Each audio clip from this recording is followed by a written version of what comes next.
Good morning, everybody, and welcome to the October 13th, 2021 Board of Selectmen meeting, which will again be a hybrid, both virtual and in person. And as always, we will start the meeting with the Pledge of Allegiance. Pledge of Allegiance to the flag of the United States of America and to the republic for which it stands, one nation, under God, indivisible, with liberty and justice for all. Thank you. Okay, is there a motion to approve the minutes of the regular Board of Selectmen meeting of August 25th, 2021? Lauren Raven, so moved. Jill Oberlander, second. All those in favor, Fred Camillo is a yes. Jill Oberlander, yes. Lauren Raven, yes. Is there a motion out there to approve the minutes of the special meeting of the Board of Selectmen, August 25th, 2021 meeting? Lauren Raven, so moved. Jill Oberlander, second. All those in favor, Fred Camillo is yes. Jill Oberlander, yes. Lauren Raven, yes. Is there a motion to approve the minutes of a very short special meeting of September 9th, 2021? Lauren Raven, so moved. Jill Oberlander, second. All those in favor, Fred Camillo is a yes. Jill Oberlander, I just had a question. On the, also in attendance was Norma Curlin. Comment on the minutes. Is that, that's where it should be placed in the minutes, right? Okay. Let me check.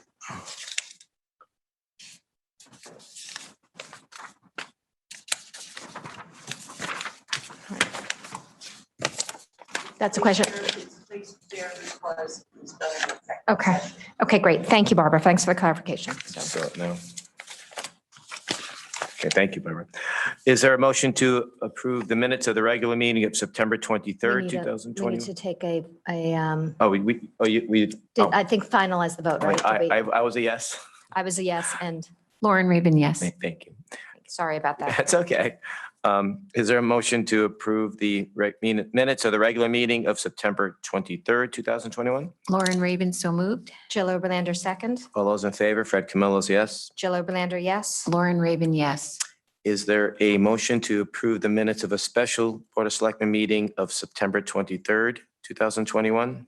Lauren Raven, so moved. Jill Oberlander, second. All those in favor, Fred Camillo is a yes. Jill Oberlander, yes. Lauren Raven, yes. And finally, is there a motion to approve the minutes of a special meeting of September 27th, 2021? Lauren Raven, so moved. Jill Oberlander, second. All those in favor, Fred Camillo is a yes. Jill Oberlander, yes. Lauren Raven, yes. Okay, thank you. Going on to the updates, due to a lack of sleep and the fact that we have a lot of things to do today, my updates are probably the shortest in 2 years, but just want to mention last night we had our first debate of the election season, and there'll be many more to come. So please tune in, not just for the Board of Selectmen debates, but also the BET and the Board of Ed. And I think I don't know if there's one for the tax collector race, but they're informative. And last night gave me a chance to remind people that we received in this past year the second highest rating from ISO that rates municipalities as far as insurance goes, meaning that you should check with your insurance carriers and your agents. You should be able to get a reduction on your premiums. It's a very good rating. It's the second highest. The reason why we don't have the highest because we have a hybrid fire department where it's combination paid and volunteers. So it's very good news, and we'll get something out again just as a reminder in the weekly e-blast. The COVID numbers remain very, very good, even nationally. It's thought that we can maybe even get down to 10,000 cases a day, which they say the thought is that that may signal an extinguishing of the virus, but we're still, being vigilant. But it seems like the trends are going in the right direction. So that is all good news. And just a couple of events. We have the Policeman's Ball this Saturday. Tonight, the Historical Society is honoring Ray and Barbara Dalio for all their good works here in town. And then, of course, this Sunday we have the Ableist Walk. So if you're you're around town on Sunday, come down to the beach and join in a good cause and get some exercise. So that's it for me, and I'll turn it over to Lauren. Thank you, Fred. My update, probably a couple months ago, we started to talk about the concerns that residents have with traffic and unsafe driving. And I've been working with Chief Heavey on figuring out how we could let residents know a faster way to report things that they're seeing, or if they're experiencing a lot in their particular neighborhood.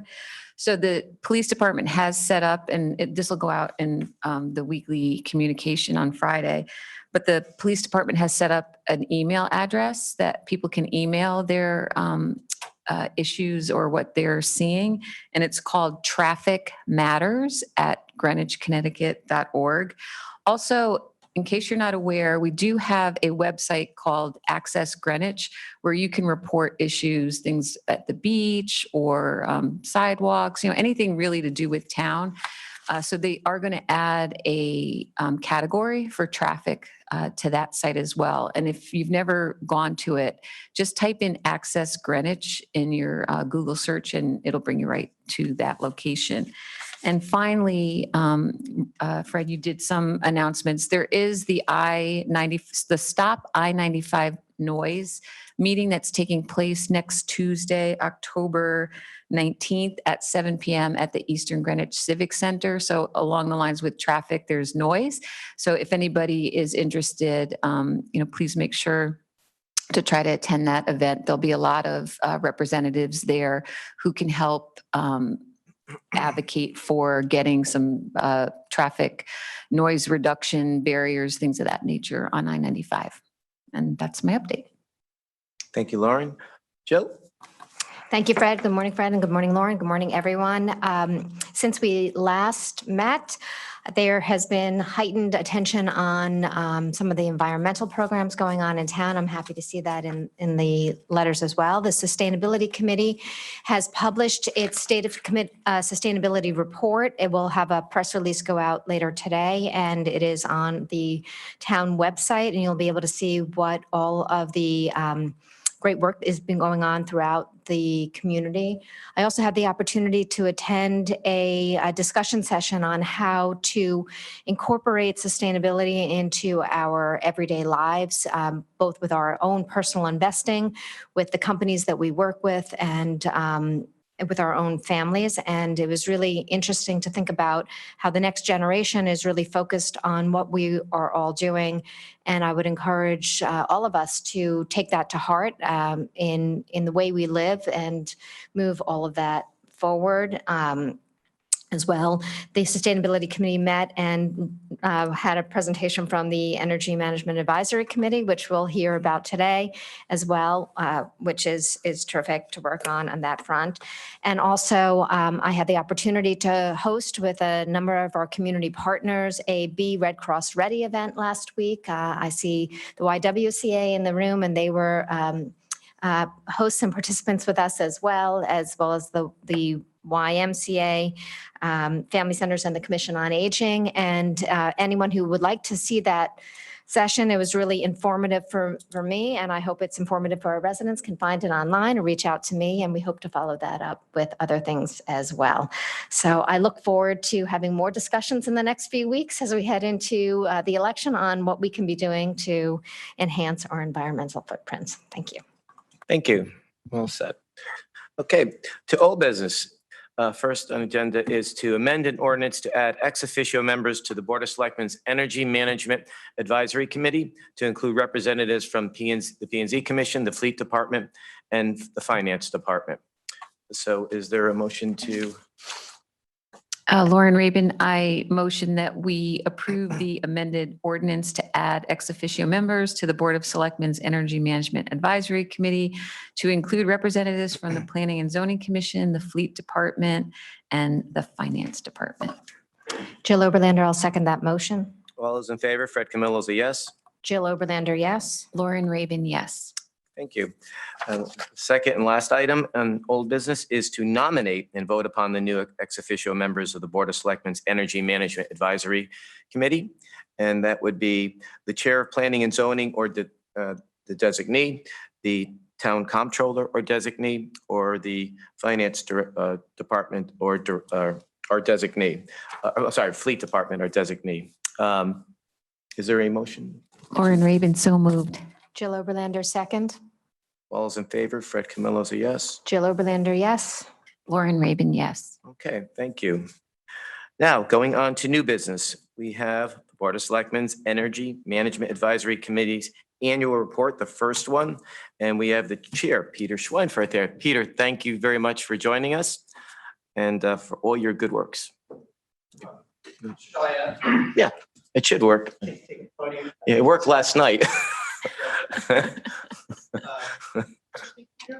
Could you make sure you turn on the microphone Press. and then also speak the name for you? There we go. Peter Schweinfurt. So this is really this was a report, obviously, that you all have. This was not created as a presentation, and I didn't try to create slides or do anything like that because that wouldn't, it hadn't been approved by the committee, nor is it something that would necessarily need to go into the public record. But the backdrop to this is that, the town started a long time ago thinking about energy conservation. I don't know how far back it did, but at least as far back as 2008, Peter Tessie actually came out of the Conservation Commission. Let me take a quick look. So in March 2008, the town's Conservation Commission unanimously adopted a resolution on clean energy, which the Board of Selectmen subsequently adopted. The town resolved to purchase 20% of its electricity from clean sources, and it was specifically sort of geared towards buying offsets. There's unfortunately no evidence that anything like that ever happened. And then again in 2013, the town adopted the Clean Energy Communities Municipal Pledge, which was funded by the Clean Energy Finance and Investment Authority, also known as CFIA, and the Connecticut Energy Efficiency Fund. And that town pledge contained 3 commitments. One was to reduce municipal energy building consumption by 20% by 2018. The second was to purchase 20% of its municipal building electricity from clean, renewable sources by 2018. And then the third was to promote energy efficiency and clean, renewable technologies in the community at large. There isn't any evidence that either of the first 2 were either accomplished or even attempted. The third had some decent uptake. The town became an active participant in Solarized CT, and we also did a project with, I think it was CPACE, Connecticut Property Assessed Clean Energy. And so probably a few hundred homes took advantage of energy audits from Eversource and swapped out their light bulbs for LEDs. Maybe 50 homes put solar up, and then a few businesses took advantage of the CPACE program and got money to do some clean energy projects. And then again in 2019, there was a report, and Jill was one of the co-authors. Let me see, what was that? Anyway, it was basically, it's sort of a town, it wasn't a town energy plan. It was called the Town Strategic Energy Conservation Plan, but it was really more of an overview of this is kind of how we see the landscape and what we might do. And these are recommendations for how to move it forward. And one of the recommendations was to create a committee like this. And so when we were formed back in March, the first thing we wanted to know was simply, what's out there? What's the town spending? What is it spending on? What's the town's energy consumption? Trying to get it down to the department level. What's the mix of electricity, natural gas, propane, diesel, et cetera. So, and again, the numbers aren't perfect at all. There was quite a disconnect. There is a disconnect between what finance is looking at and what the departments are looking at. And there's not necessarily any integration, which would be one of our future proposals and current projects. But it seems that the town roughly, going back to 2016, which was the first data we were able to pull together sort of on a comprehensive basis, the town spends around $7.7 million on energy. That held fairly flat through 2019, fiscal 2019, and then it fell down substantially, and we think that's primarily pandemic related. We don't know exactly, it's hard to see. There were some significant decreases. For example, parking services used a lot less electricity, presumably because nobody was parking for a long time. The schools did drop a lot because there was quite a long period of remote learning. But some groups like Nathaniel Witherell didn't really drop at all. In fact, Nathaniel Witherell's last tabulation was the highest that it's been in 6 years. Fleet management actually did decline.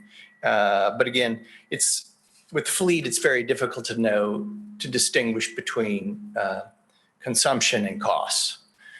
There's no tie. They don't measure consumption at the vehicle level. So that's a little bit difficult.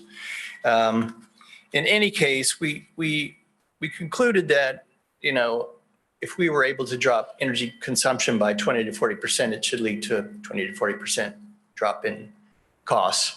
And so we're talking about $700,000 to $1.4 million where we are right now. I would note that natural gas costs have spiked recently, so we'll see some budget variances this coming year.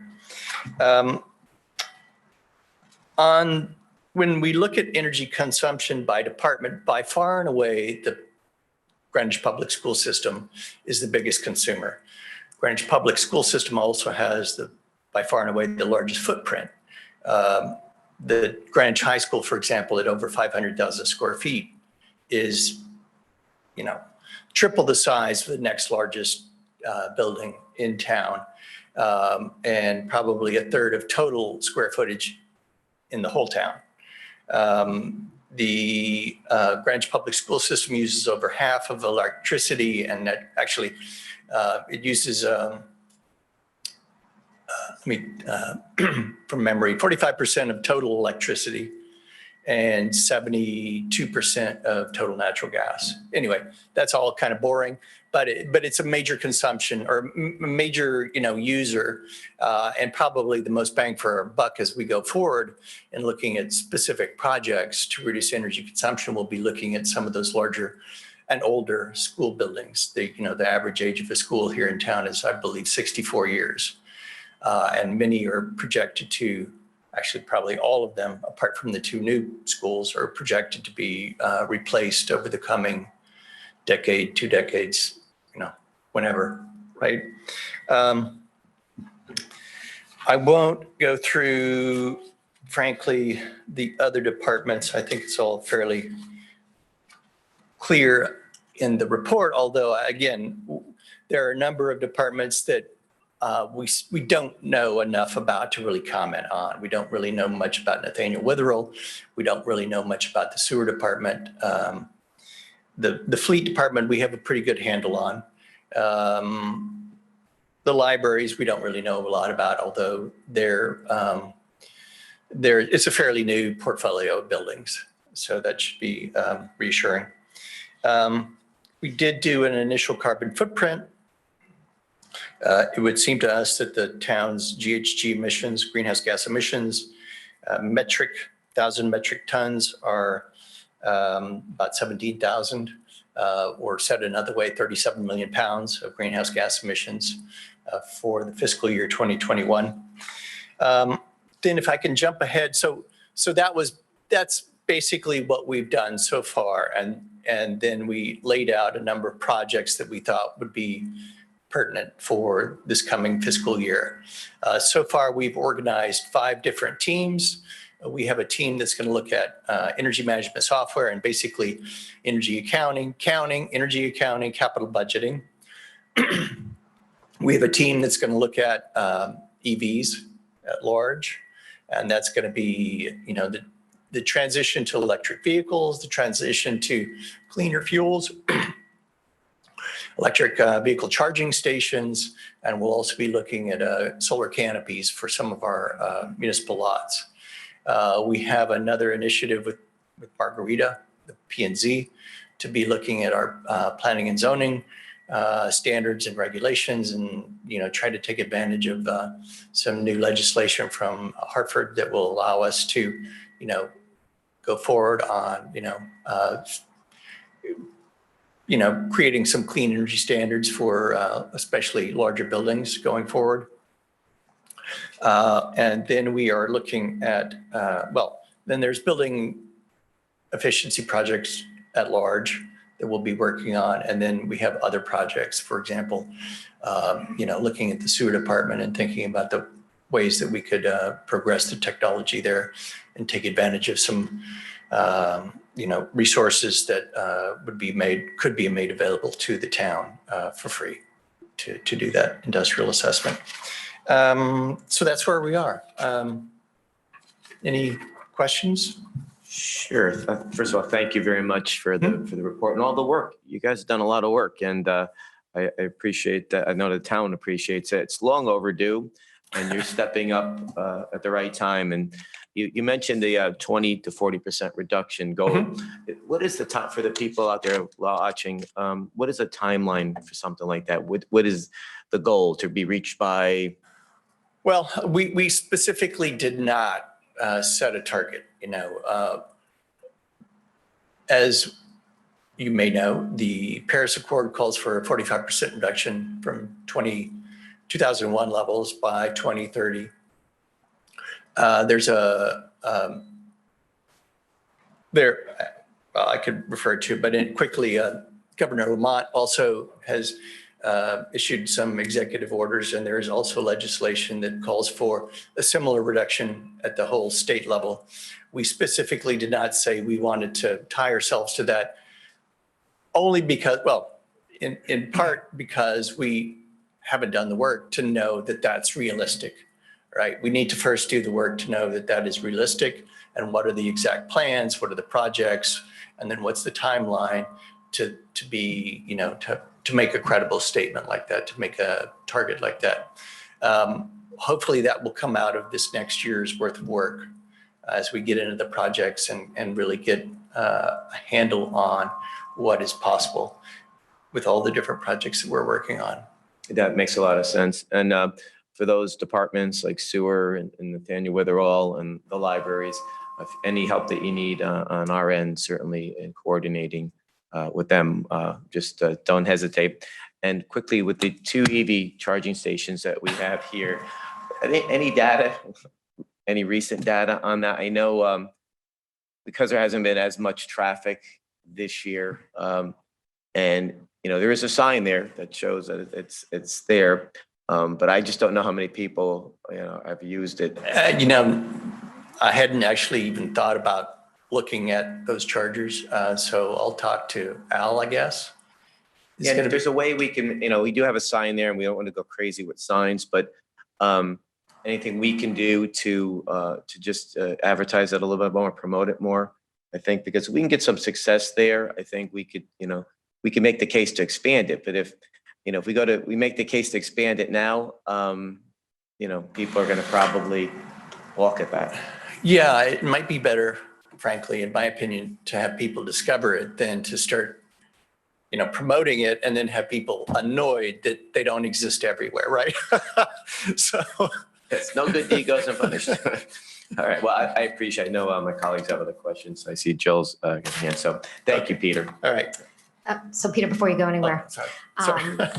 So first I want to thank you and Laura and the committee for the enormous amount of work that you've done. I'm not sure that everybody realizes how regularly you met and how much work was put in to produce the report. I did want to ask whether the report is now posted on the website so that the public can. Yeah, that's a good point. Well, in part it isn't posted because it hasn't yet been approved. Okay. And whoever's going to post it, I just want you to know, I was told that there are a couple of links that are broken in the report. So I need to clean up those links, and then I can give you a renewed version, and then you can post it, whoever's going to post it. all set, email it to us. Yes, yes, we'll do. Yes, yes. That's great. So we're going to hopefully vote to accept this report a little bit later today in the meeting. I was struck by some of the things that you pointed out and some of the things in the report, specifically that despite having previously pledged to reduce our usage and to improve our footprint, that that we didn't meet our goals. So I guess I would ask you, what's different necessarily now? How can we make sure that as a community, we stand by our word? And the second is, given that we didn't act on our own pledge and you're indicated that there was so much money to be saved by improving our footprint, how much money did we leave on the table? I don't know that you can quantify it, but by not actually acting on our own commitments, did we leave money on the table effectively? Well, I would say without a doubt, we did. You know, how much? Take 20 to 40% of, $7 million for forever. I mean, we've been using a lot of energy and we haven't essentially dropped it over the period that we looked at. I mean, we have some data back to 2008 and it looks essentially flat. So, BCNM has got an active program of, taking a look at buildings and swapping out the lights and putting in LEDs. But then, we build a new building that has a bigger footprint, that has more services, that has, air conditioning. So, you can, you take with one hand and you give back with the other hand. So it's not as easy as it looks. To be honest. But having said that, still there hasn't been a comprehensive sort of commitment across all the departments to really look at this, address it, and manage projects, find and manage projects to reduce energy consumption. Partly too, based on the work we've done, it was never really measured. If it isn't measured, it can't be managed, right? And so this goes back to sort of the disconnect between the departments and finance. The departments get the bill, say, we'll pay it, and nobody is saying, well, why are you spending so much, right? So there hasn't been any kind of a management feedback loop to get this brought down. And I don't know that anybody really looked at any projects apart from, for example, the LED swaps, which is simple. Cheap, and it's not at all controversial. Other projects are more difficult, and with budget constraints and people busy, it's difficult to pull people off to do a project like this. And so hopefully our efforts, our committee can help, bear some of the load for getting some of this stuff done. If we set specific projects and have specific goals and timelines, then hopefully, we'll get the support of the Board of Selectmen and, be able to push it forward and, hold people accountable. I just have a couple of follow-ups to that, actually. So the two things, one of the things in the report was that one of the communities said that adoption of a climate emergency resolution gave a sense of urgency to their work. Do you think that I know that's something that's being worked on at the Greenwich High School level, and the Sustainability Committee is going to hopefully take that up. But do you think that is something that I'm hoping you're going to say is going to be useful, and maybe the Board of Selectmen could adopt a climate resolution that would then further, it sounds a little bit repetitive to what we've adopted before, but hopefully now with the heightened scrutiny, people will be more committed. Do you have any thoughts on that? Well, we did lay out, the breadcrumb trail is in our report. We didn't want to take any explicitly political positions, frankly, in terms of saying we should, adopt a clean energy plan, or we should, call an energy crisis. the Board of Selectmen can do as they like. I think, frankly, if we can accomplish our goal of dropping energy consumption by 20 to 40%, and if we can do that over a fairly accelerated timeline, we will have accomplished our goals, no matter how we paint it. So I guess from our point of view is we'll just stick to our knitting and we'll go for the energy consumption reduction. And if we get there, there will be a lot of ancillary benefits. I mean, if we can start putting EV charging stations out there, then people will say, well, I've been holding off on getting an EV, but why not?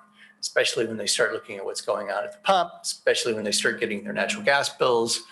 I think people will just sort of come around to a good way of thinking. If we put solar panels on more of our schools, there are a lot of ways that we can, be a lighthouse. The town can be a lighthouse for the community at large. Frankly, if we're not going to walk the walk, then we're not going to do ourselves any favors by, declaring a climate crisis and not, doing anything about it.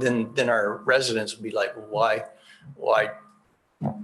why should I, be the one?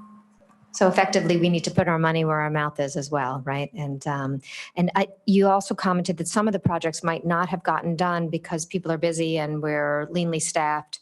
Do you think and you're all volunteers, dedicating your time, and people's lives get complicated. Do you think that we would be better served and perhaps even see payback very quickly on having a professional reporting, to the town, other than our existing building management staff and fleet, that manage this whole process? I'm just curious what your sense is from now working 6 months on these issues. Well, there's no doubt that,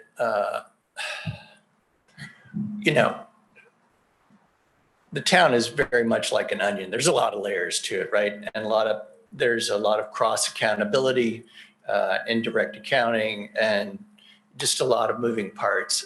And certainly there's the Board of Selectmen, there's the Board of Education, there's the BET. There are a lot of different organs that the town has. And so, cutting through all of that is something that you need somebody that knows that dynamic that would also be dedicated to this project if you were going to do something like that. Absolutely. Because Al Manelli will take, ownership of it for BC&M, but, that doesn't do anything for the Board of Education, right? That doesn't do anything for the Fleet Department or Nathaniel Witherell or the libraries, right? So it does need to be, I would say, a combination of a full-time dedicated person with the backing of the Board of Selectmen would be probably a useful an exercise. Yeah. Thank you, Peter. Thank you. Thanks, Peter. Lauren has a question? Yeah, just a couple. Thanks, Peter, and thanks for the work for the whole committee. So my thoughts were kind of around what we were discussing, like how do we make that collaboration, coordination, amongst the different departments. I'm on a building committee right now, and the discussion around putting solar panels in a new area was just kind of casual. So what can we do to have a little bit more teeth and a little bit more, understanding that this isn't a nice to have, it's, more of a need to have. So that was what I was thinking about. And then the other thing, I've been doing a lot with the Western Council of Governments, and I don't know how much your committee has reached out to WestCog to see what other neighboring communities might be doing, or if there's anything that they can be doing on our behalf to advocate or, get funding, et cetera. So I don't know if that's something that you have done yet as a committee. We had a whole benchmarking team for the last 6 months that went and interviewed a lot of different towns. And so we are working with a number of other towns. I like to say this is all combination of collaboration and commiseration, right? Because everybody has similar frustrations, and many other towns have had plans like ours that did not come to fruition. I will point out again that town of Westport has a Tesla squad car. So, people are out there doing things. How coordinated it is, I don't know. I think there have been a lot of ad hoc efforts in the past. Hopefully, our committee now, which is getting to be sizable, can be a little more, thoughtful and coordinated on how we go about these things. And one of the things, to your point, is that we just added 3 more liaisons. So having Jay Domisek from the Fleet Department is huge, because if we want to transition to EVs, well, we need Jay on board and thinking about it. And then having, working on building standards and where we can cite things and how do we cite things. Well, now we have Margarita Albin joining us from P&Z. So I think we're putting together the right team. We're starting to coordinate with the Sustainability Committee, for example. Obviously, we have coordination, theoretical coordination with BOE and BET through Andy Dews. So we're getting there. But again, everybody is busy. And I to your point, Jill, yes, it would probably make sense to have somebody looking at this on a full-time basis. Again, the money is there. If you can drop 10% in 2 years and save $700,000, that will pay for whatever you're trying to do, right? And again, there are knock-on effects to all of this. So it isn't, it's not a 700,000 absolute. Again, natural gas is up 40% in the last 3 months. If that holds, then now we're talking about a $10 million energy budget. Mm-hmm. Yeah, absolutely. Thank you. Thank you. And I know the CCM is also a great resource that the town uses. So, if you want to avail yourself, just let me know and I'll reach out to them. Max Friedman does a great job and he gets back right away. Okay, terrific. Thank you. Thank you all. Thank you very much. So I guess we will make a vote to accept this report. We don't need a second reading. Lauren Raven, I motion that we accept the Selectmen's Energy Management Advisory Committee Annual Report.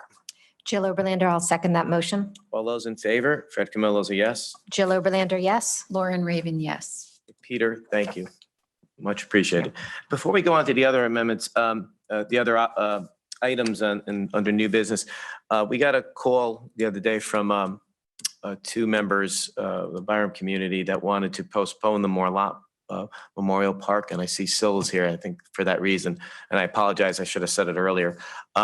So there is a rink meeting going on right now that I would have loved to attend it, but we had switched this date from Thursday to Wednesday earlier. So we're going to push this off to the 28th so people can come here. And so, again, for now, all I could say is to repeat my support for not only keeping that park where it is, but also enhancing it so people know where it is. And we've already talked about some ideas about maybe putting a little stone wall there with a plaque and maybe even moving the playground, which I don't know why it was placed there in the first place years ago, but keeping it separate. So that's our desire from this end, but we'll certainly have it again on the 28th here. But so since you came, you wanted to say something? You'll need to go to the podium, please. Thanks, so.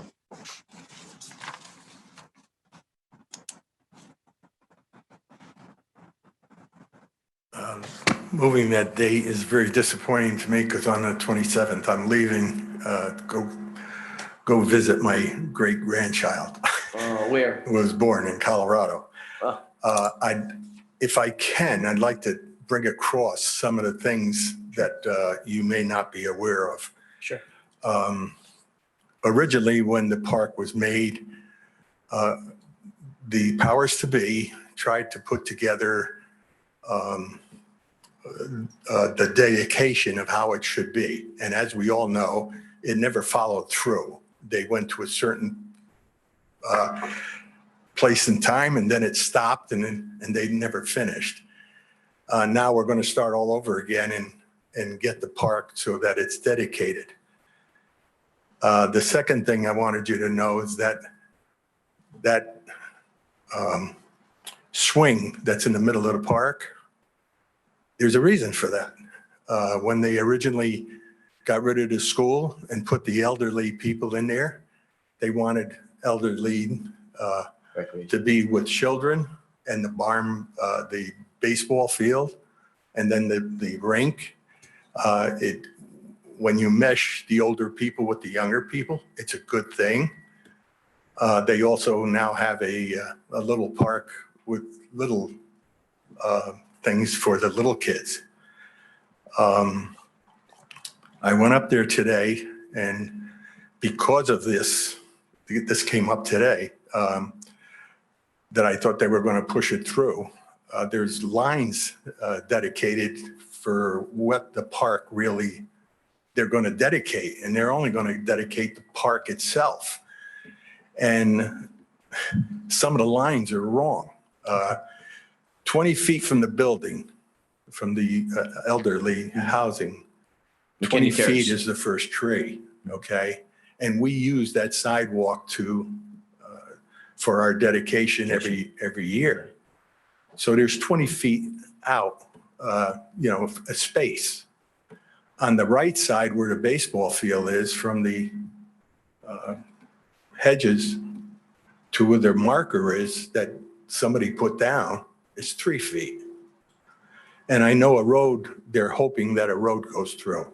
So I'm kind of open to that with no problem, because there'd probably be a road going in, and they promised that they wouldn't take any part of the park.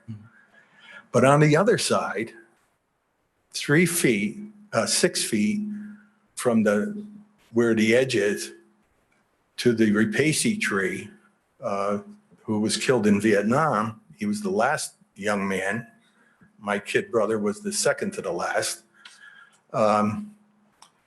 We're on the other side of the walkway. And where his original tree was, there was some damage to it, they claimed last year, and they had to take the tree down. Well, they did it because nobody knows that it's a memorial park in DPW. When they went to take the tree down, they never notified anybody. And now they have and they replaced the tree. But they have the marker inside where the old tree was. So they leave no room for damage to a tree that has to be replaced. It happened. We accepted it, and they replaced it, and they moved it up further. But the marker is not there. What I'm trying to tell you is that we think that the Memorial Park should be dedicated with the parking lot. Because when they put in the original bids for the skating rink, there were 5 different options that they could take. 2 of the options were like it is, and in a different way. The parking lot was there, but the other 3 options, they had the building in the middle of the parking lot. No, I know.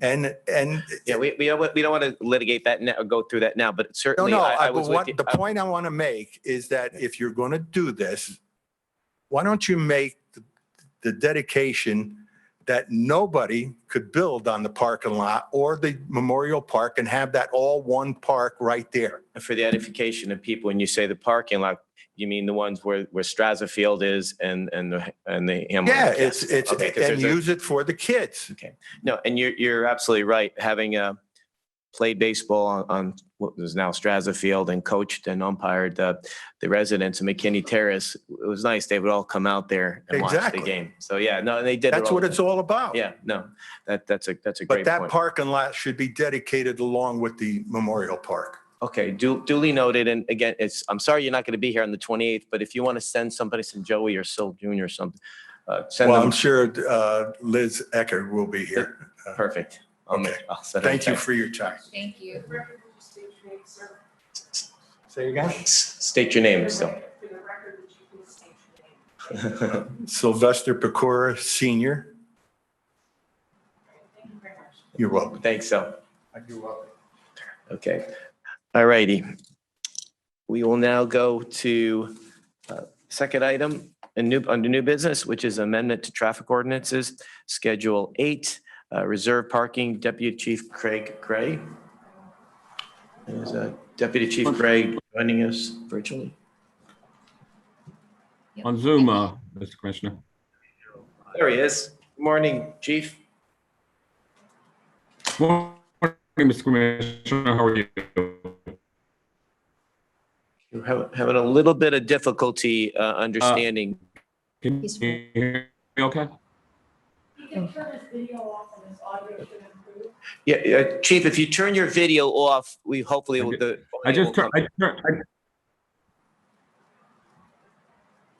Can you? I turned the video off. Can you hear me? Fine. Yeah, if you keep it off, we could hear you. I got it. I just started that way, hoping that it would work this time. But anyway, thank you very much for having me. I'm going to be going over just a couple of updates to the parking ordinances. They are basically housekeeping. It's basically the way in which we do business.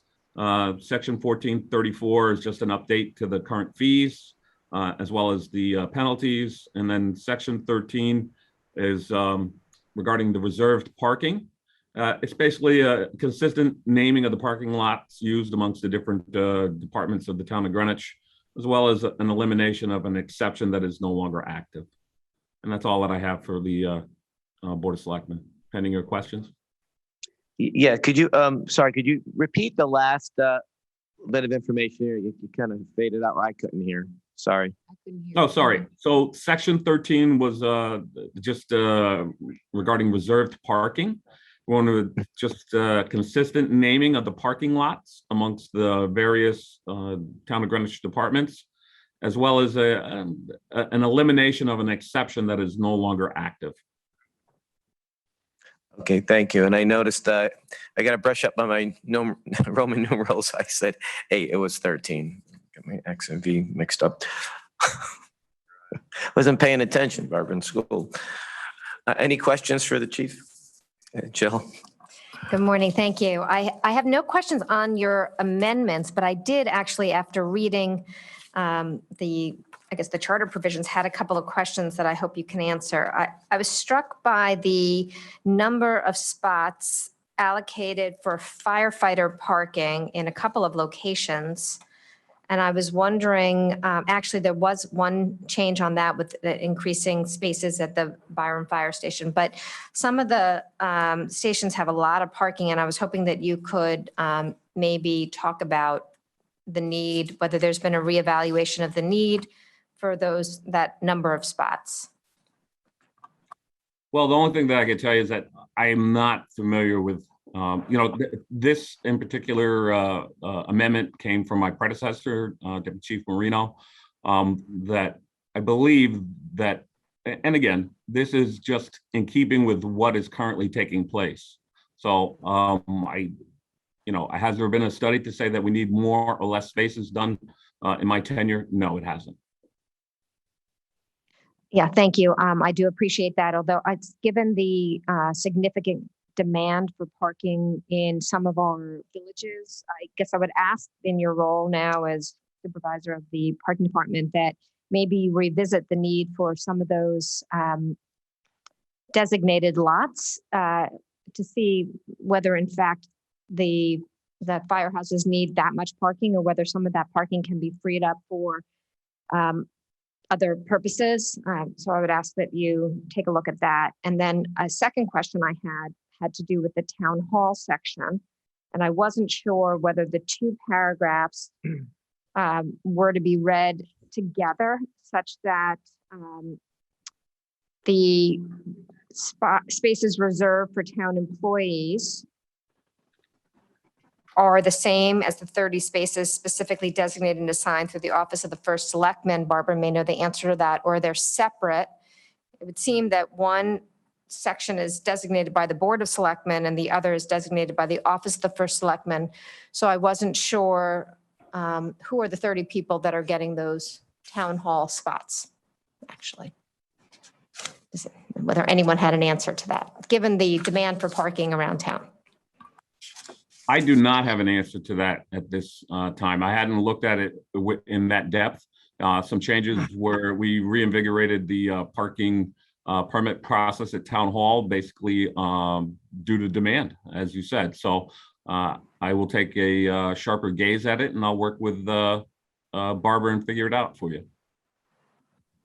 Thank you. That would be terrific. I appreciate it. And that's a good question because we are, thinking about and hopefully we'll be discussing policies going forward, in the not too distant future about, whether we can allow some people to work from home a few days a week, which we had talked about 2 years ago before the pandemic, because I believe it was North Carolina and New Jersey were allowing state workers who didn't have to be on site to be able to work from home remotely a few days. And we know now that can happen, and we know we can measure output. So there may be some, we talked about this recently, that we may think that there may be some parking becoming available here for the public at Town Hall. So yeah, I think that would be a good thing, Chief, if we could sit down maybe and revisit that and maybe coordinate with maybe a policy adjustment in the near future. But thank you very much. Thank you. Okay, so is there a motion to accept this amendment to the traffic ordinance schedule 13, not 8? Lauren Rabin, I motion that we approve the suggested amendments to the traffic ordinances scheduled 13, reserved parking. Jill Oberlander, I'll second that motion. All those in favor, Fred Camillo's a yes. Jill Oberlander, yes. Lauren Rabin, yes. Okay, thank you. And then Chief, you have one more, an amendment to traffic ordinances sections 14 through 34, and that deals with penalties. Yes, sir. That just is basically a update to the current fees that have actually been in place for a while, at least several years. And it's just matching what's actually currently taking place, and well as the elimination of the arrest for violations of the parking violations, which has not taken place in as long as I can remember. Okay, thank you. It's pretty straightforward. Seeing no questions, is there a motion to accept? Lauren Rabin, I motion that we accept the amendments to traffic ordinances section 14-34 penalties. Jill Oberlander, I second that motion. All those in favor, Fred Camillo's a yes. Jill Oberlander, yes. Lauren Rabin, yes. Okay, thank you. And the last item on the new business agenda is the establishment of a Board of Selectmen's Citizens Police Advisory Committee. And we have our town administrator and COO, Ben Brandon, here to present. Good morning, Ben. Morning, all. Just have a couple introductory comments for the policy. This is the first read. The next meeting, I believe, is October 28th, which would be the second read. The concept of the policies is before you started in the summer of 2020 with discussions of the first selectman, who's also the police commissioner, as well as the chief of police. The discussions highlighted two major concepts, the policy changes and equipment. The major equipment was addressed with the interim funding request to the BET, the RTM in the fall of 2020 for the body cameras, which was about $360,000. This policy arose from the desire to increase public awareness of the Greenwich Police Department through increased transparency and public accountability of the outcomes and actions of the department. In addition, it provides a formal opportunity for the members of the community to represent interests to the town and the department. There's a couple state laws for some context. The Connecticut General Assembly passed Public Act 20-1, an act concerning the police accountability, during their July 2020 special session. Section 17 of the act states the legislative body of a town may, by ordinance, establish a civilian police review board. The use of the word may certainly makes the intent clear that a civilian police review board is optional. The policy before you is advisory. The powers contemplated in Public Act 20-1, they have subpoena power. As drafted, our policy does not include this authority. If the Board of Selectmen want those powers vested in a committee, you would need to draft an ordinance and present it to the RTM, who is the legislative body, for ratification. This year, the General Assembly passed Public Act 21-33, an act concerning civilian police review boards. In that act, they provided additional clarification of language for a person who is issued a subpoena and how they can object in process if a person fails to respond to the subpoena. This administration sees this policy as iterative, and that once the committee is established and functioning, if the need for subpoena power is evident, we can certainly produce an ordinance for ratification through the RTM. We see this as the first step. Just a couple comments about the town charter. Section 229 of the charter, titled Police Department Commission, reads, there's two sections. One, the very small section says the town shall maintain the police department for the town, which shall be under the supervision and control of the first selectman. The Board of Selectmen may make rules and regulations for the police department for the discipline of members of the police force. It's the policy before you, the Board of Selectmen, is because you're the police commission. The police commissioner is the first selectman. The police commission is the Board of Selectmen. That is something historically the town has not really operated under the police commission as a Board of Selectmen, but the charter language we believe is clear. And that's why we see it's appropriate that the policy is being presented is to the Board of Selectmen acting as the police commission. Just a couple comments within the policy.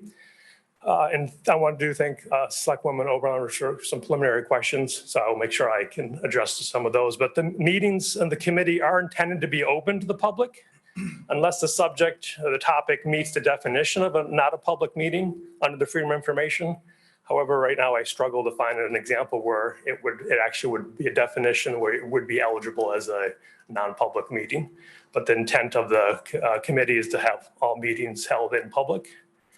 The policy is silent on the composition of the committee. So gender, race, geographic representation, and party affiliation.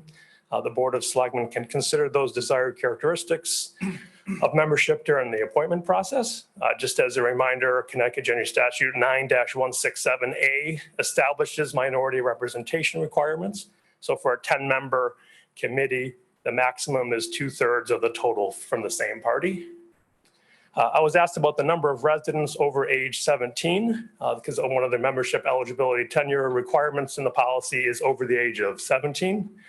I can provide you under 18. This is where the census numbers are broken out. But as of April 1st, 2020, the census data shows a total population of Greenwich of 63,518, which 25.6 or 16,261 are under 18. So 16,261 are under the age of 18, leaving the balance of 47,257. So the balance at 47,257 are over the age of 18. We did receive a question on the last bullet under responsibilities pertaining to the expertise of the committee members to make recommendations. So quote, to make recommendations regarding discipline, training, or other relevant actions. What's envisioned there is that the committee will use their knowledge from the Greenwich Citizens Police Academy, as well as their insights taken from the information received to make recommendations, which leads me to just a couple comments on the Citizens Police Academy. That started in 2003 to foster interactions between officers and town residents. Since inception, they've trained approximately 1,000 people who have graduated from the academy. The department does not keep demographic data, so I could not break that down any further on the composition of the graduates. And of course, some of those could have moved out of town as well, but the records show approximately over 1,000 who have taken the class. The academy accommodates 40 participants. It's a 9-week program, once a week from 6:30 to 8 p.m. It's generally held twice a year. There is no fee to attend. Application is open to all Greenwich residents or those employed in the town. And just a final comment, I think which was for me was one of the most powerful comments when we were drafting the language was I refer you to the final report of the President's Task Force on 21st Century Policing dated May 2015 under President Obama. They made several recommendations, but the one recommendation that is very relevant for the document before you is recommendation 2.8. And it reads, some form of civilian oversight of law enforcement is important in order to strengthen trust with the community. Every community should define the appropriate form and structure of civilian oversight to meet the needs of that community. So that's recommendation 2.8 under the final report to the President's Task Force on 21st Century Policing. And the one comment that really brought home is the quote they quoted from a listening session they had. Brian Birchner, who is a president of the National Association of Civilian Oversight of Law Enforcement. And it's a relatively short quote, but I think it really honed the sort of the framework for the policy before you. So the quote is, citizen review is not an advocate for the community or for the police. The impartiality allows oversight to bring stakeholders together to work collaboratively and proactively to help make policing more effective and responsive to the community. Civilian oversight alone is not sufficient to gain legitimacy. Without it, however, it is difficult, if not impossible, for the police to maintain the public's trust. So as we were doing our research on this policy, that comment and quote really, and recommendation really stuck out. And just a couple thank yous. The policy would not be here today without a couple additional works. We had 2 senior analysts work on this. We have our current one and our former one, both Blaise Leviton and Dan Carlson. In addition, I'd like to thank Chief Heavey and Deputy Chief Barry efforts on this policy, as well as the Silver Shield's willingness to review the policy. And last, I would like to thank Mary Lee Kernan, President and CEO of the YWCA of Greenwich, as well as Aaron Crosby, the Director of Women's Empowerment and Racial Justice, and the Director of Center for Equity and Justice of the YWCA of Greenwich for their time and input in the policy. Their advice was valuable in crafting the language. But to be very clear, both for the YW and for Silver Shield, I do not want to give any impression that they are endorsing this policy. I'm simply saying that I want to thank their input towards the policy. So with that, appreciate the time on the introductory comments and happy to answer some questions. Ben, thank you. I can't thank you enough for all the work you put in on this too, and to the people you mentioned. Last year, when you and I first started speaking about this, it was in the middle of national unrest, and it reflected in no way upon our police department. We have a good one, and it's always had a very good and solid relationship with the community. Even more so now that we have more people patrolling and on bikes and engaging with the citizenry, which they weren't able to do before. They were just stationed on a corner directing traffic. So there's a lot going on that's good. But we wanted to stay ahead of things because you just never know when there's an incident. All it takes is one incident. And we thought this would be a really good, proactive endeavor for our community. And I absolutely endorse the Citizens Police Academy component of this, because anybody that's going to sit on a committee that may be judging the actions and making recommendations needs to know what a policeman and woman goes through. They need to know the job. I know when I was in the legislature and we had the Sandy Hook tragedy and we had the gun bill of 2013, Larry Cafaro, the Republican leader, minority leader, suggested to all people in his caucus to go out there. If you don't have a gun, you don't know anything about guns, and that was a significant portion of the caucus, go out there and take a course. Go shoot, go learn, go read, but inform yourself, educate yourself on. And a lot did. And lots of views started to change a little bit with that. So I think it's a critical component of this. Otherwise, I would not personally be in favor of it, only because of what could happen. I don't want anybody going on there with an axe to grind or with internal biases. We want, as that quote you just cited there, you want it there to be an honest assessment and not be an advocate or an opponent of the police or, actions, or even just as an advocate for the public. So again, I thank you for your work on that, and the chief and the Silver Shield and everybody else that worked on it. So Lauren has her hand up. Thanks, Ben. Thanks, everybody that provided input into this. So my thought was around your last comment, Fred, about who gets appointed on this. And this is coming up, interestingly enough, with the Housing Trust Fund.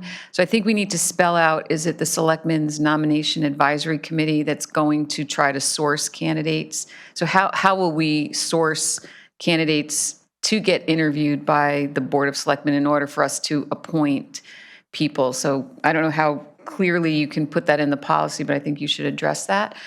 And scary, I guess we all have to go through the, not scary, but just time consuming. That's why I'm saying scary, the Citizens Police Academy. I personally have not gone through it, but I think as the Board of Selectmen, we probably need to do that first. You done? Yeah, no, and I know lots of those 1,000 people that went through. I know a lot of them, and it is a very diverse group. Some have moved out of town, but there's still a lot here. And the few that I've had conversations with really like this idea. So, but thank you, Lauren, and Jill has a few questions. Yeah, thank you, Fred. Thank you, Ben.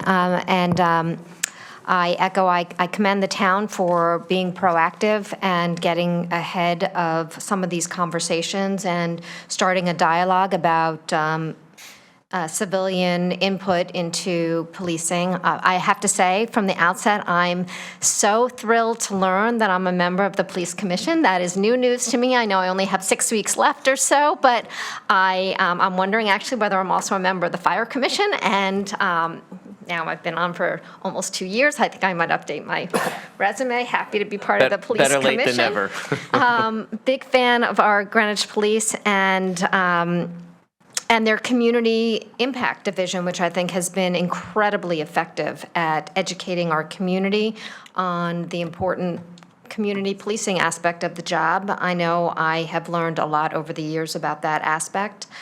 So I think this is all heading in the right direction. I do have a number of questions and concerns. Thank you for answering my most of my questions from before. And now, since you presented, I have a couple more. So my first is whether you could comment on what the Silver Shield's position is about this policy as it's drafted. Do you mind addressing that? So if you don't mind, I'll have the chief of police address that. He had direct conversations with Silver Shield. Good morning. We did brief the Silver Shield leadership, and we also briefed all of the supervisors in the police department to explain what the draft policy was. Obviously, there are labor requirements and contract issues that may arise, but in its current form, I don't believe that there'll be any difficulty with that.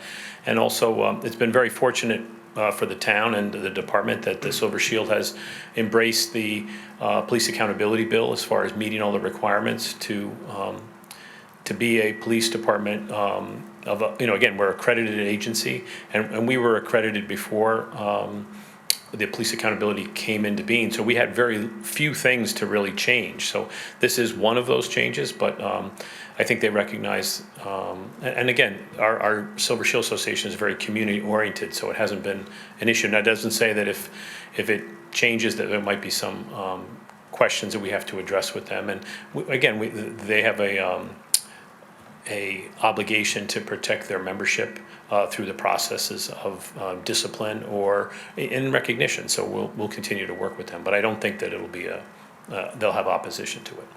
Thank you, Chief. So if the Silver Shield does have any comments regarding this particular policy, if they could convey them either through you or directly to us in between now and the next meeting so that we're informed about that before we actually take a vote at the second read. It is important to me that that we hear from all communities about this policy, not just understanding the foundation for civilian review, but also knowing, appreciating the input of our employees as well. Sure, I meet with the Silver Shield Association, and for those who might not understand, the Silver Shield Association is the labor union representative organization for all police officers, from police officer up to and including the rank of lieutenant.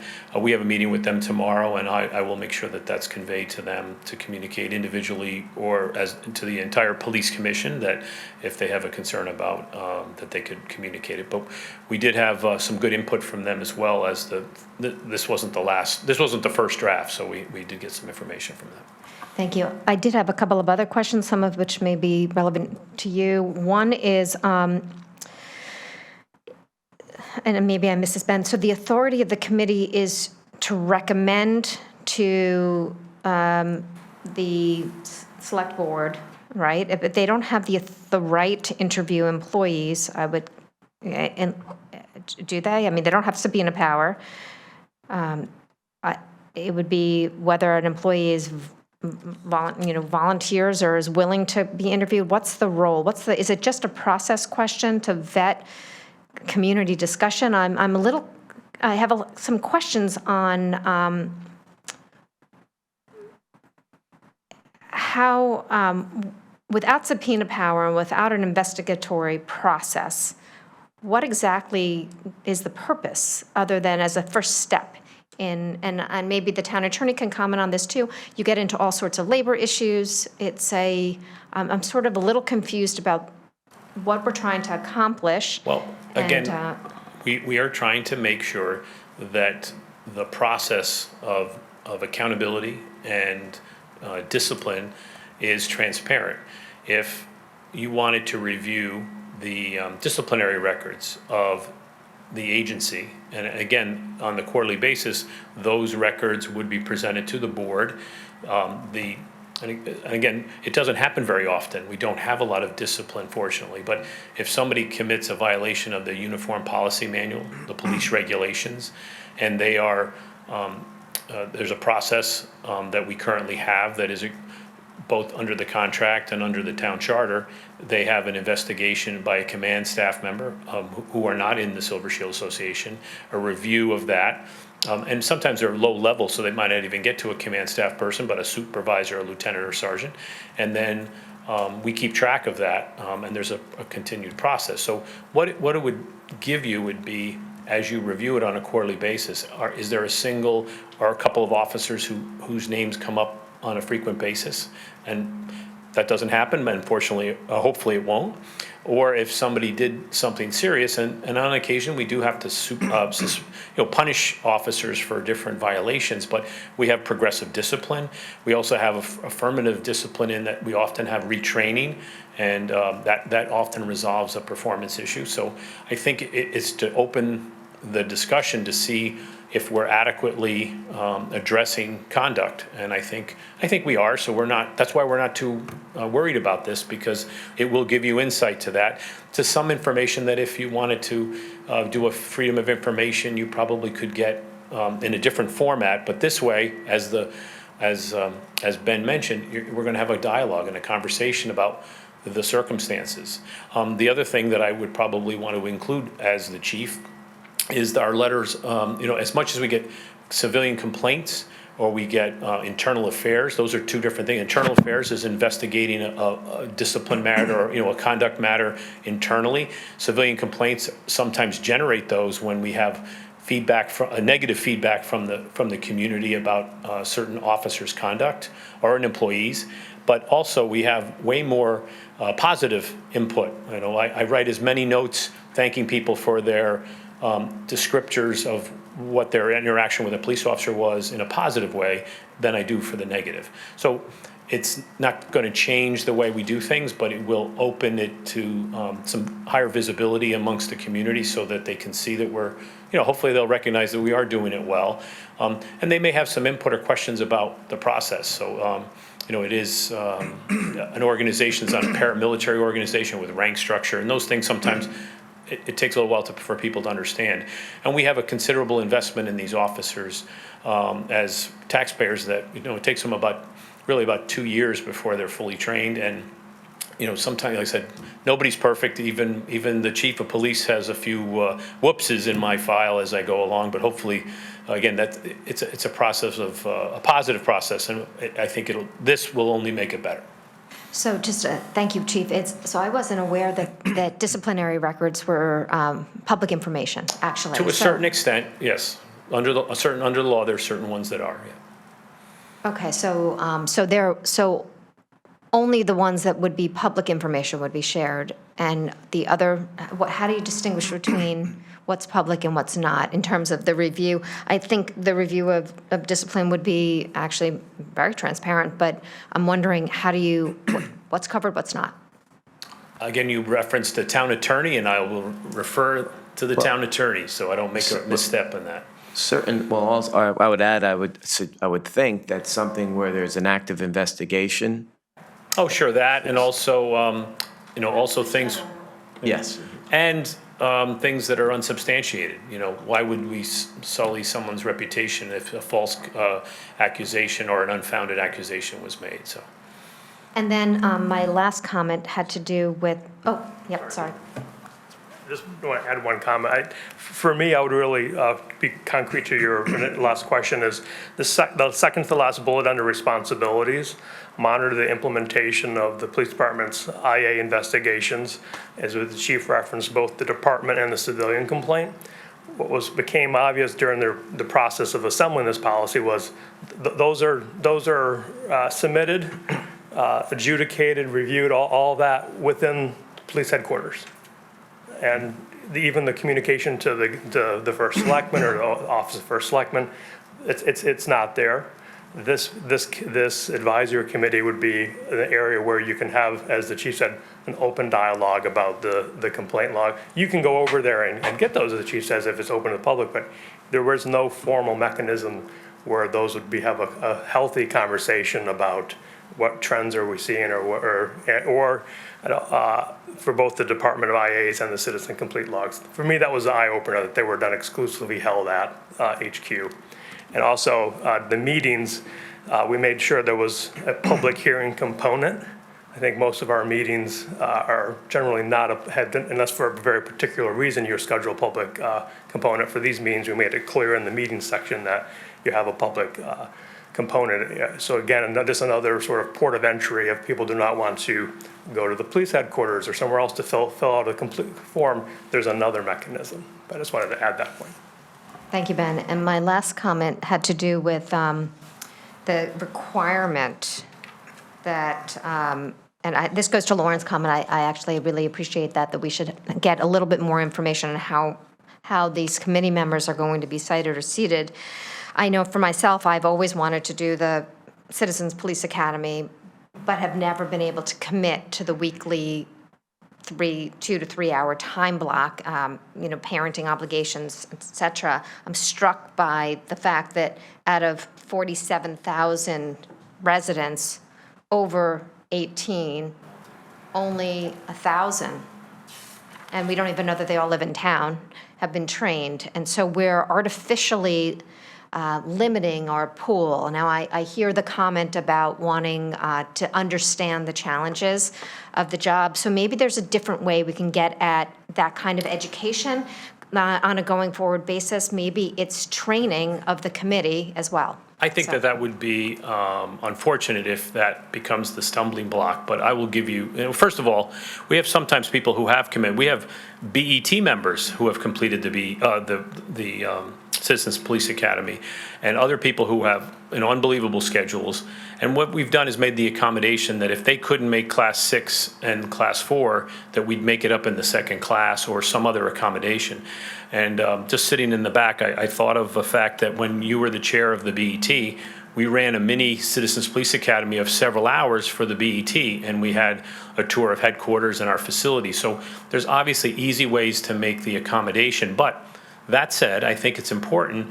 Part of the Citizens Police Academy is rule of law, how we respond to domestic violence, how we investigate accidents, forensics, and then a night at the police range, a night driving with a police officer to see what it is to drive around in a police car, to visit the police marine section and go out on the boat. Again, do all of those classes are necessary for being able to be an effective member of this advisory committee? Probably not all of them, but we can make that accommodation. But what it will do is it will give the person the insight to the agency and how we operate. And I will tell you that there are people who have been through the Citizens Police Academy who remain critics of the department in certain ways that we operate. And that's okay, because that feedback, positive or negative, is good for us so we can positively address their concerns. So it's not like we're making it a thing that is so difficult for people, insurmountable, that they won't be able to serve on the committee. And I believe that it also mentions that they have a year to do it. So over the course of, they're going to have quarterly meetings for the advisory committee. They would have to commit to 7 other nights, which you guys do that on a monthly basis. So I think there's a sufficient interest and a significant volunteer commitment in this community that we shouldn't have a problem getting people who can make that commitment. So Chief, I did learn a lot during that, and I think it is important. And I would just ask whether you could consider, sort of a modified training day for people that are appointed to the committee that haven't had the opportunity to participate, sort of somewhat like the BET had, to provide opportunities for other people who would want to participate in this civilian advisory committee and who might not be able to, might look at this requirement and say, the person have so little a commitment that perhaps, again, we can make modifications, but I think it is a good requirement because it will allow that person to have a set of knowledge that they'll be able to make good judgment calls about the conduct. I think to water it down too much would be a disservice to the individual serving on the board and to the department when the person might not understand it. I'm not a surgeon, so I wouldn't be able to critique surgeons. I'm not a lawyer, I can't critique attorneys. I think they need to have at least a little bit of background knowledge, and I think that the Citizens Police Academy isn't too insurmountable a task, especially when we're willing to make that accommodation to get them through the class. Like I said, active BET members have done it, even a couple that are still serving right now. Yeah, I think it all depends on everybody's personal circumstance as well, right? So even knowing, and so I think it is challenging, and I would submit that the role shouldn't be necessarily thought of as a critique of the department, but as I think that's stated to add in the transparency aspect, and any civilian should be given the opportunity to participate in that. So I think that there's They do now with the very, we seek out comment on a regular basis.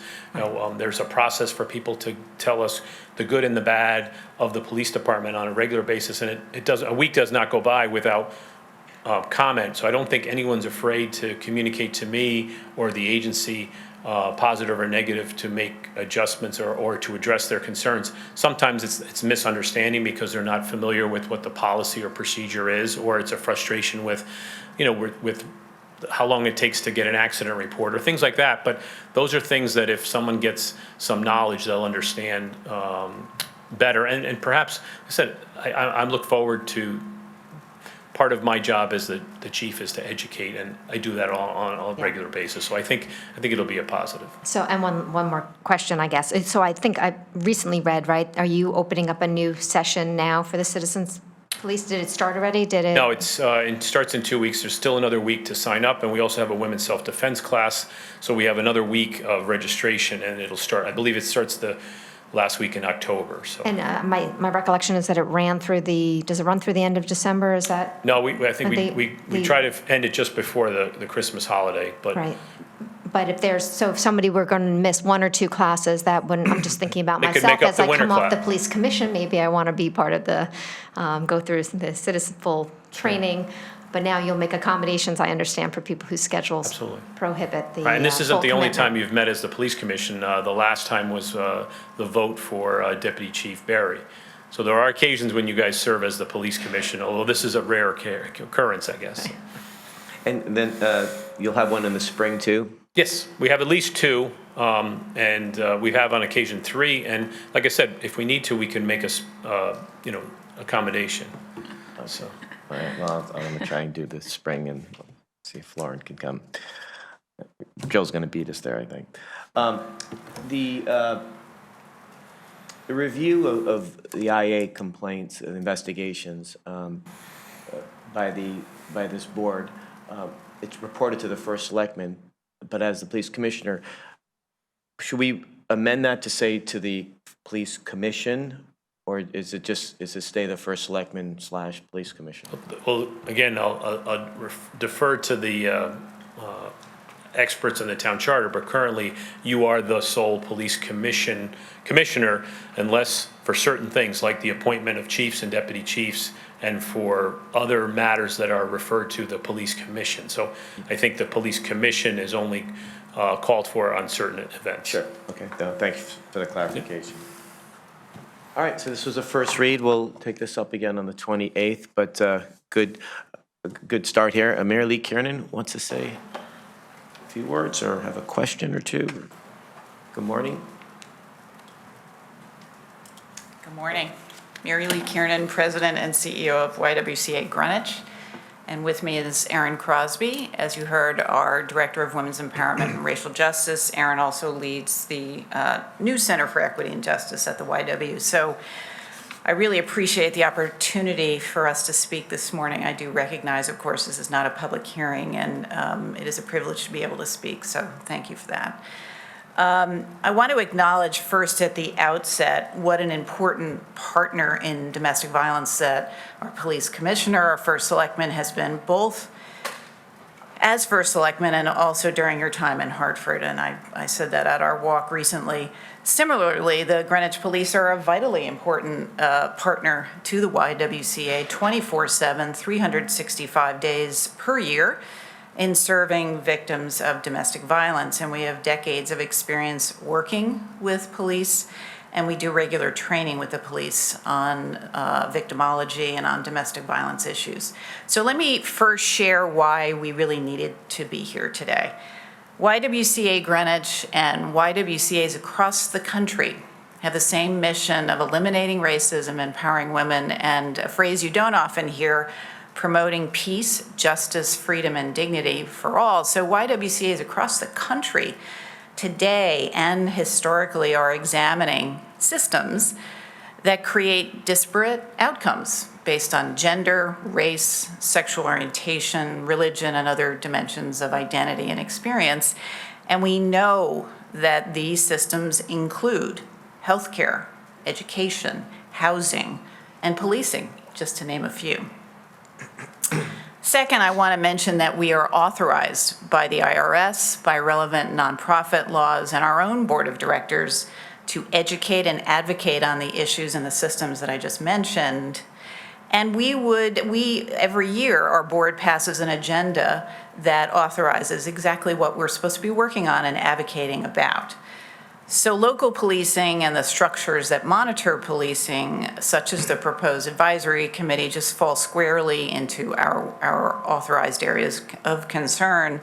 And we really would be remiss if we did not come here today and comment on the draft policy. So turning to the draft, I want to make clear that we view the proposal as not a typical civilian review board for police that exists in cities and municipalities around the country to provide effective and independent oversight of police. We recently attended a presentation by Stanford, Connecticut community organizations that reviewed the issues with civilian review boards and focused in particular on the Atlanta experience. Successful civilian review boards have the following six attributes, and I'm quoting a recent Connecticut ACLU article. Number one, successful civilian review boards have, as you've already discussed, investigative powers, including subpoena power. And as Ben mentioned, Connecticut's Public Act 20-1 authorized municipal legislative bodies like our RTM to grant subpoena power to civilian review boards. Number two, successful civilian review boards also have broad scope, from lower level complaints to trend data up to violence or misconduct against civilians or against other police staff. Number 3, transparency. Successful civilian review boards authorize disclosure of information that is often shielded by collective bargaining contracts, and that was alluded to earlier, and they achieve this through the collective bargaining process. Number 4, independence. This is another attribute of successful civilian review boards. Those who serve on the board should represent the entire community, not a subset of the community, and the board should all be committed to meaningful police accountability. Successful civilian review boards also have meaningful disciplinary power, the ability to do something if there is misconduct. And an example of that would be agreed upon and published discipline guidelines and public hearings if there is a deviation from those guidelines. And finally, successful civilian review boards have budgets that can support effective oversight, and these budgets should be outside of and independent from police departmental budgets. So regrettably, the proposal put forward today is lacking in many of the things that I just cited. And I'd like to turn it over to Aaron to review some important specific observations on the draft. But let me close by saying we do recognize that this may be characterized as a first step to provide some kind of structure to review police performance and start a dialogue. At the same time, this first step should be scrutinized closely. When a first step policy is problematic and communicates an image or a message of correctness or accountability, we are starting down a path of further steps after the first step that can accumulate into a disservice to the community, particularly those citizens who may suffer disparate impact. So thank you again for the time to talk. Thank you, Mary Lee. And Aaron, good morning. Oh, Good morning. yeah, good morning still. Yes, we're still in the morning. I thought the same thing. Let me check. So I echo Mary Lee in saying thank you for giving me the opportunity to speak today on the first read of this draft proposal for the Board of Selectmen's Citizens Police Advisory Committee. As you've heard multiple times, I am the Director of Women's Empowerment and Racial Justice at YWCA Greenwich, and I lead our Center for Equity and Justice, which really equips organizations and practitioners to rethink and develop policies, practices, and culture through the lens of racial and gender equity. My comments about this proposal reflect our commitment to equity and justice throughout Greenwich.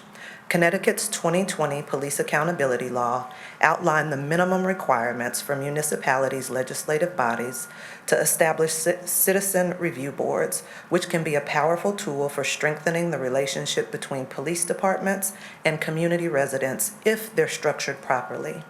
The town of Greenwich is at the beginning of its efforts to include residents in the police accountability process.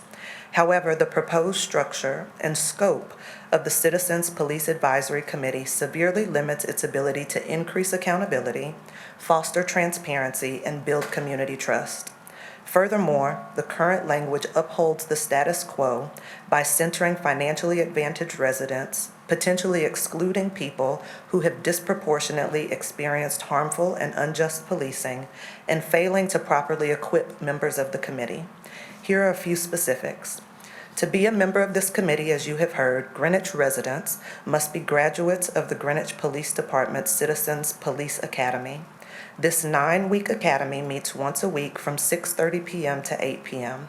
The meeting cadence and timing limits opportunities for participation by second shift workers and single parents, particularly women, with no access to after-hours childcare and or without the means to afford after-hours childcare. Additionally, application is required for participation in the police academy. People who have been victims of harmful policing practices are far less likely to apply to such a program, yet they are the very constituency that should be part of such a committee. It is difficult to imagine how the Citizens Police Advisory Committee will truly advance transparency and accountability when a requirement for participation excludes multiple constituencies. The proposed requirements greatly increase the likelihood that the committee will be comprised of affluent and/or white residents who have never experienced police misconduct or bias within the justice system. Secondly, the Police Academy, which is led by GPD officers, is currently the only training provided to members of the committee. The committee needs strategic and ongoing professional development to be effective in its work. Furthermore, the committee must receive professional development from agencies other than the police they are expected to hold accountable. Failing to do so is a conflict of interest that will rightly erode trust in this body. Lastly, as you've heard, the ACLU of Connecticut has said that politicians creating civilian review boards that are not independent from police is a common problem with these boards. The level of independence for the Citizens Police Advisory Committee is unclear in the draft proposal. This is further complicated because the first selectman, who also serves as the GPD Police Commissioner, has sole authority to make final decisions regarding discipline and has the right to alter any part of the policy at any time. YWCA Greenwich, in its mission to eliminate racism and empower women, supports the establishment of a civilian body to enhance police transparency and accountability. Domestic abuse and police misconduct and violence within communities of color serve as strong reminders that this kind of oversight is necessary for community safety and justice. We call on the Board of Selectmen to revisit the language in this policy as it creates the illusion of accountability, a reality that makes every Greenwich resident vulnerable to harm. Thank you very much for your time. Thank you, Aaron. And again, thank you, Mary Lee. I appreciate your coming here and your comments and your input. Just a couple comments from me on this, and then I'll turn it over to the chief. 6:30 to 8 o'clock time slot. If we had done this at 10 in the morning, we would have had more complaints. We usually at night is the time that most people can make it. Does that mean everybody's going to make it? No. As somebody who, myself and family members, had to work many shifts and had multiple jobs, we couldn't attend everything, but you're never going to be able to have 100% availability. But we can always work on that. Maybe the next time, maybe in the spring, we could, work with GPD and move the times around a little bit. So that's certainly something we can keep in mind. But again, at nighttime is usually the best time to have these things. The Greenwich Police Department, you mentioned, who's going to be on it, and wealthy individuals and white residents. I got to tell you, I know a lot of people who are not white that went through this. And I could tell you, as somebody who grew up here, that our police department has pretty much, from my lifetime, enjoyed a great relationship with our community. It wasn't perfect. No one's perfect. But it's been overwhelmingly positive. And I believe the makeup of the Greenwich Police Department, it almost doubles the minority population in Greenwich. Chief, correct me on that? Pretty close. Yeah, almost doubles it. So I do want to have outreach. I've already had casual conversations all around town with people of all colors and ethnicities who seem very excited. Some have actually gone through this already. Again, very diverse group. So I think the concerns here are, I disagree with it. I think this having to go through, as I mentioned before in my example of serving in the legislature, when people are voting on something or deciding on something or looking into something, you want them to have some knowledge of it and not come in with built-in biases. And we do know that some people have built-in biases against the police, and we don't want that.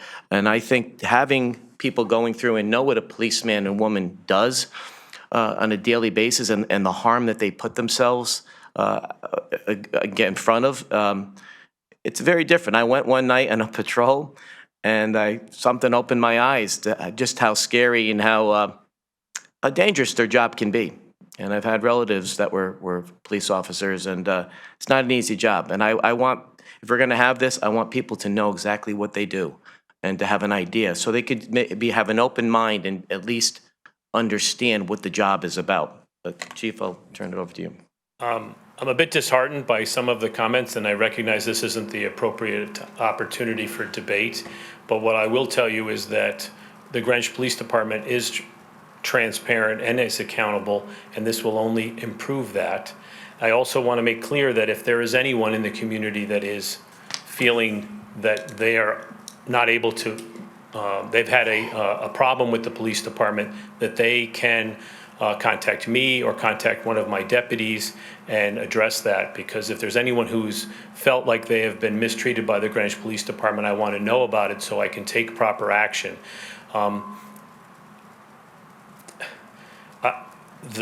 We've had some really good quotes. I think of Sir Robert Peel, the community is the police and the police is the community. It's a combined effort for us to do the right thing to make Greenwich safe. And I don't think it's fair for us to be compared with any other agency, because we are unique and special. And that's not just because I'm a member of the department, but because of all my experience as a resident. And, I think that there should be some additional conversation about this, but I just want to reinforce the fact that if there's anybody who feels that they were not properly taken care of, that they contact my office or one of the deputies, and we'll try to address that. Thank you. And again, I like the idea, maybe, if you want to switch the time around. We can switch the time around, and I'm sure that, and I can't speak for the Silver Shield Association, but I almost guarantee that if somebody needed daycare during the class, that we would find some way for them to get that to happen. Things like that. There are so many accommodations that we've made for people who have challenges. No, and you do, but and again, just taking some of the comments, and if we can, take some of them and broaden the pool a little bit in any way to, open it up a little bit more for somebody, who may be working a night shift and say, I'd like to go, I have my, late afternoons open. Maybe something that you think that's a very valid, a suggestion. So thank you. And Lauren, you had a Yeah, I was quick going to chat. suggest the same thing. I know when I was with the PTA at New Leb, we always had childcare so that the parents could attend the PTA meetings at night. That doesn't help the second shift worker, but I'm sure that could be accommodated. And then on the flip side, so listening to Aaron, your information, maybe to round out the training, like, is there something that the YW or another organization could provide that's not just what the police go through, but what somebody who might feel that they've been discriminated against or unjustly accused of something, like their side of the story? How does that interaction feel, on the other side? There must be training for that. Just one example is that incorporated into the more recent classes is what happens after the arrest, where we have a prosecutor come and explain the process after someone gets arrested, or if someone is a victim of a crime, what they can do. So that's been an enhancement to the program over the years. So we'd certainly be open to adding program, as long as we don't make it too arduous for people to attend.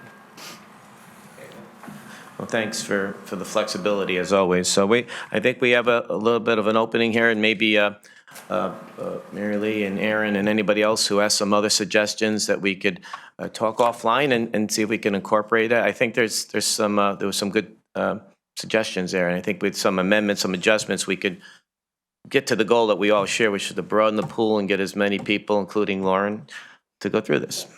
So anyway, I think that seeing there's no other business to come before the board, is there a motion to adjourn? Lauren Raven, so moved. Jill Oberlander, second. All those in favor, Fred Camillo's a yes. Jill Oberlander, yes. Lauren Raven, yes. Okay, thank you everybody for coming, and have a great day.